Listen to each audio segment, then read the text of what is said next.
The modern iteration of Lesbian Visibility Week itself is quite new, as the Honourable Member for Jarrow said in opening this debate, with the modern iteration in 2020. And now it's given to be understood dare I say, newly understood ambiguities in the Equality Act and elsewhere. It was no surprise that last year's debate got somewhat heated, I think we can probably remember, and entangled around biological sex. For many women, a lesbian, of course, a same-sex attracted biological woman should not feel the need for that identity to be subsumed amongst other identities.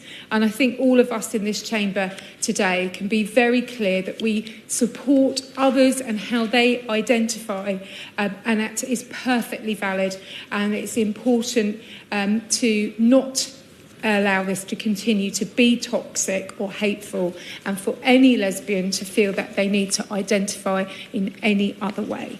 Indeed, these points were made by organisations and submissions to the court ahead of this landmark ruling from just this week we've been discussing, and I'm thinking particularly of the Scottish Lesbians and the Lesbians project, which allows me to talk about the importance of Kate Harris and, of course, the LGB Alliance, as she, of course, was moved very greatly by having to defend the very definition of what a lesbian is in court. And I had the pleasure of chatting to her not that long ago as we celebrated the Equality Act at that event.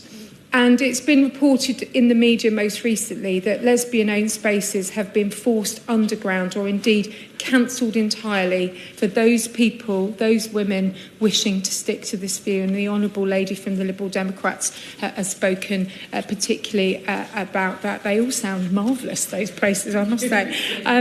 Now, as the official opposition, we roundly welcome, and it's been clear this week, the Supreme Court's recent ruling, which has given much needed clarity on the Equality Act, which will rightly allow lesbian-only spaces the chance to be free from intimidation and threats of cancellation. And that's been very evident today in this afternoon's debate.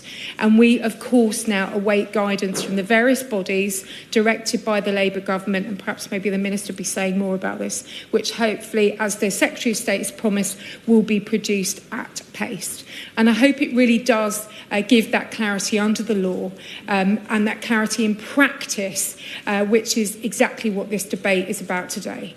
Our communities, our opportunities as women, as lesbian women, as any women, must be fair, equal and safe, that women's rights and freedoms cannot and must not be eroded, but celebrated and protected, particularly as we approach the 100th anniversary of universal suffrage. Thank you.